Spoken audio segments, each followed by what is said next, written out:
what's up, Nerf Nation? This is Normatico, and today we are going back to 2016, back when the Z-Strike series was still the in thing to have, and Hasbro was pushing the limits as to what they could get away with regards to what was a gimmicky blaster. We are actually going to be talking about a blaster that is kind of divided in the community because some people say, it had a lot of potential, but didn't live up to it. Me, I kind of am fond of it because of the fact that it is pretty cool looking and it has a really neat gimmick. We are talking about the Brainsaw. The Brainsaw itself is part of the Z-Strike series. It is built on the same platform, kind of like the Rough Cut, except instead of shooting 2 of the darts at one time, it only does 1 shot at a time. It does hold 8 darts, 1 on either side, and the gimmick is, of course, that with this little chain that you pull, you have a rotating foam chainsaw tip. Now, whether or not you can actually use this for melee or not, that is entirely up to you and how hard you want to actually attack somebody, but it is a cool little gimmick. Of course, if this was all foam, that would be a different story. This is hard plastic. So it is kind of hard to use this for a melee weapon, but you know what? If you're actually trying to simulate a human versus zombie attack, tap, zombie's dead. I guess. I don't know. One of the things that I do like about this blaster is that it can come apart into several different pieces for painting purposes. I actually have one that I will show you later on in the video that I have modded and I have painted to look more realistic. It is one of those things, though, that even though I have broken the cardinal rule when it comes to painting it a darker colored blaster, I will tell you there is no way anybody is going to be convinced that this is an actual, let's just say the word gun, because it is not. None of this looks like a real weapon, except for maybe the chainsaw part, but the foam itself stays orange, and I've never seen an orange foam-bladed actual chainsaw before, so, you know, it's more of a cosplay thing. That being said, the idea behind the Brainsaw, of course, is that you have a up-close weapon when you're battling against zombies, and, of course, the range as well. You do have a priming handle that does look like a screwdriver. In fact, it is a flathead screwdriver, which is something that you would want to have in the zombie apocalypse because you never know when you're going to need something to pry open anything. It is a pretty comfortable blaster. This is something that falls under the size of a primary, I guess. Not necessarily a secondary because it is pretty large, but it is lightweight, and it is something that you can actually use two-handed when you're doing like this, and when you're priming it like that as well. We actually have standard Elite 2.0 darts in here. Of course, it would have normally come with the Z-Strike darts, but those are long gone because, again, it is now 2023. This is from 2016, and the Z-Strike darts are hard to find unless you're willing to pay a premium for them, which I am not. So, that being said, we're going to actually run this through the chronograph, and we're going to do a distance test to see how this runs stock. The other one I do have is modded. It has a modified spring. This was back in the day before they started doing all of the solvent welding, so you could take it apart and put the springs itself. I will tell you that the Smart AR system, you don't want to mess with it because of the fact that this is all just one solid piece. So, unfortunately, even trying to take it apart to use a half-dart conversion, not the smartest idea. So, that being said, up next we're going to do the chronograph test, we're going to do distance test, and I'm going to try to do an accuracy test because it's kind of hard to aim with this thing. I'm not going to lie. I mean, I guess that would be the target. And I guess there's kind of an iron sight here, but we'll see how that works out. This is, again, more of a gimmick, more of a visual gag than an actual blaster that you're going to take into combat, so to speak. And then, of course, you do have the one singular tactical right here, which is at a 45-degree angle. What you would use for this, I do not know, because, again, maybe a scope. You have this right here, so it's kind of blocking the view. I mean, maybe it's for additional dart storage. That's the best bet. If you actually have a 3D printed dart storage holder, you know, you can put it on there. I don't know what else you would actually do with this. Maybe if you actually had a 3D printed connector piece here where you could connect a jolt or something like that, that would be cool.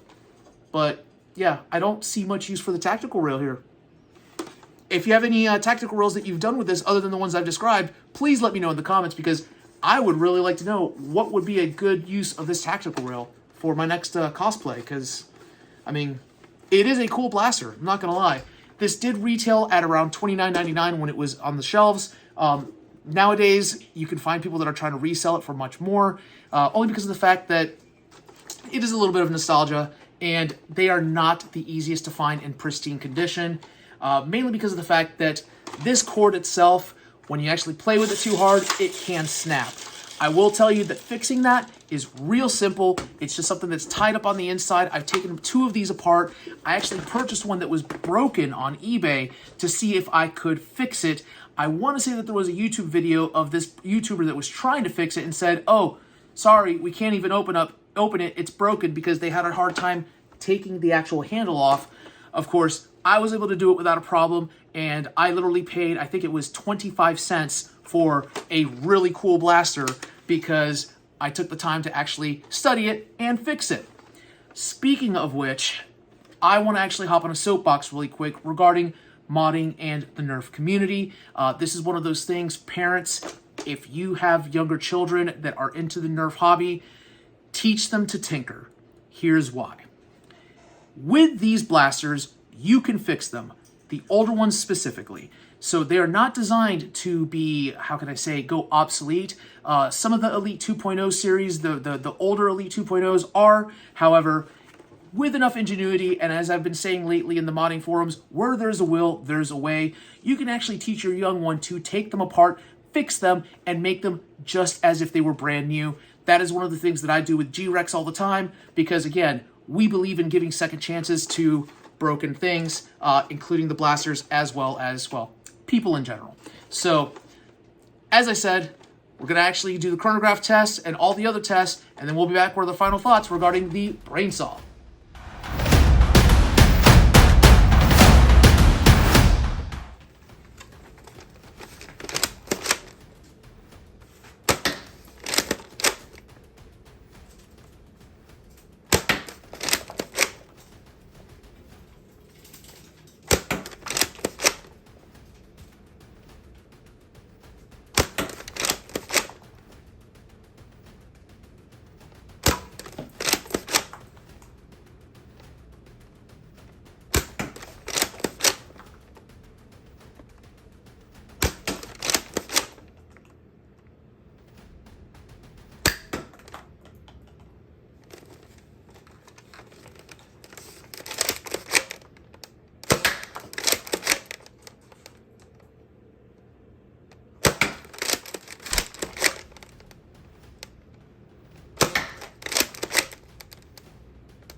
Alright, so we are here to do the distance test with the Brainsaw. As you can see, this one is the modded one. This is what I was talking about in regards to it is painted dark to look more cosplayish versus the stock one.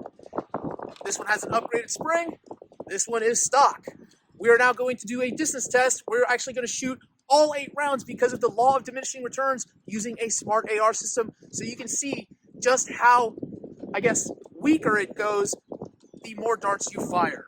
I'm actually going to have G-Rex hold on to this blaster really quick while we shoot the stock one, and we're going to actually work on this one right now. Angle shot. Straight shot. Angle shot. Straight shot. Angle shot. Straight shot. Angle shot.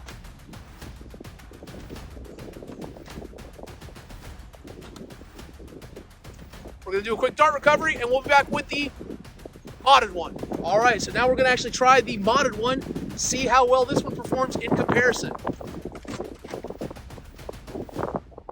Angle. Straight.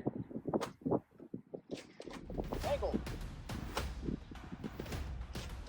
Straight. Angle.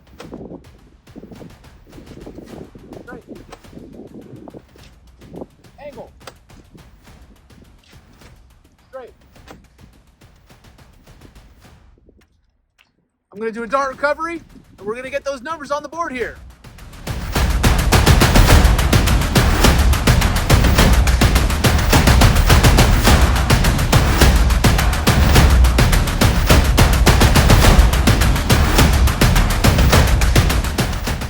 All right, so now we're actually going to test the accuracy with the Brainsaw. This one's going to be interesting because there's no real actual sight, so to speak. Let's take a look here. 25 feet away. And first shot. Hey, that's pretty accurate. Oh God, it's T-Rex, the zombie! And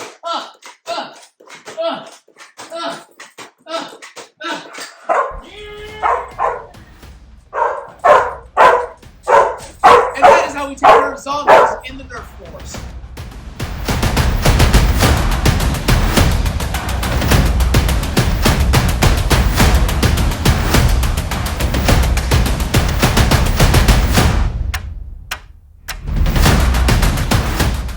All right, so here are my final thoughts regarding the Brainsaw. You know what? It is a fun blaster. It's gimmicky. You know, this is what Nerf is about, I'll be honest with you. However, the performance, just not there. It suffers from the Smart AR. You know, you actually get kind of okay performance with the first 2 shots, and then it just drops down drastically. Like I said, it starts off at around 60 feet per second, 65, and then you're hitting into the 30s by the time you're done. Not exactly a great design in regards to that. This entire spinning aspect of it, it's fun. I wish that, I guess it would spin for longer. The issue that you're going to run into is that if you pull too hard on this thing, this string can actually break. Of course, taking it apart, it is possible to fix that. It's just a simple knot that's up here, and you are back in action. I will tell you, though, that you do have to be careful because even though this is foam tipped, if you are in a situation where you are using this as a melee situation, you might miss, you might hurt somebody when you actually hit them with the hard plastic. The way that they could have actually made this thing better, honestly, would have been to foam out all of this blade and right here as well. That way you actually maintain the jagged look of it. You can actually use this as a buffer system, so to speak, and the plastic is on the sides. Maybe put like a hard foam here and here on this side as well. That being said, if you wanted to actually cosplay or do something with this with a paint modification, it is easy because all of these parts do come apart. As you saw with the modded one that I have, I painted it pretty well to look quasi-realistic, and then of course left this as orange. So there you have it. One of those things, you can actually find these all over the place. You can find them on the marketplace. If you find someone trying to sell you something like this for $30, which is what I believe it was retail around then, don't buy it. This is a $10 to $15 at the most blaster. And I'll be honest with you, it is fun for kids. They really enjoy pulling on this string. But again, I will warn you that if they pull too hard, even a small child can actually yank this out, and then you're going to have to fix it. So, yeah. I'm impressed with it, the way that it plays, but not how it performs, because again, it's fun, but these were not about performance. This was just all about the aesthetic. I want to thank you all for watching Secondhand Blasters. Until next time, keep on blasting, or, well, sawing.